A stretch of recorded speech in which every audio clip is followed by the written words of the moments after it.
शापित हवेली की कहानी। एक छोटे से गांव के किनारे एक पुरानी जर्जर हवेली थी जिसे लोग शापित हवेली कहते थे।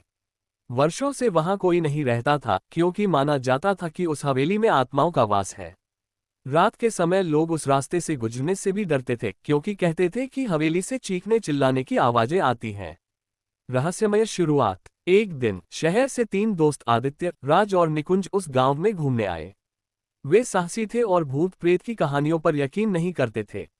जब उन्होंने हवेली के बारे में सुना तो उन्होंने तय किया कि वे वहां रात बिताकर इस रहस्य का पर्दाफाश करेंगे। गांव वालों ने उन्हें चेतावनी दी लेकिन उन्होंने किसी की बात नहीं मानी। हवेली का रहस्य। रात के समय तीनों दोस्त टॉर्च और कैमरे के साथ हवेली में गए। हवेली की दीवारें टूटी फूटी थीं, खिड़कियां जर्जर थीं और हर तरफ मकड़ी के जाले थे। जैसे ही वे अंदर गए एक अजीब ठंडक ने उन्हें घेर लिया। अचानक दरवाजे अपने आप बंद हो गए। जैसे जैसे रात बढ़ी अजीब घटनाएं होने लगीं। आदित्य को लगा कि कोई उसके पीछे खड़ा है लेकिन पलटने पर उसे कुछ नहीं दिखा। राज ने सीढ़ियों से किसी के उतरने की आवाज सुनी लेकिन वहां कोई नहीं था। निकुंज ने अपने कैमरे में एक परछाई कैद की जो किसी महिला जैसी लग रही थी। भूत की कहानी। रात के दौरान उन्हें एक कमरे में पुरानी डायरी मिली। डायरी एक महिला की थी जिसका नाम अनामिका था।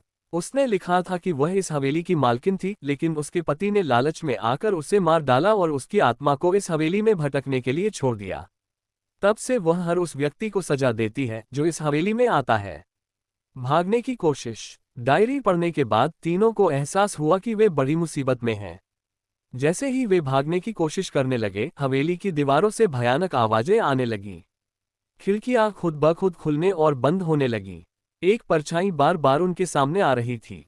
आखिरकार उन्होंने अपनी पूरी ताकत लगाकर दरवाजा खोला और किसी तरह बाहर भागने में सफल रहे। अगले दिन उन्होंने गांव वालों को सब कुछ बताया और दोबारा उस जगह न जाने की कसम खाई।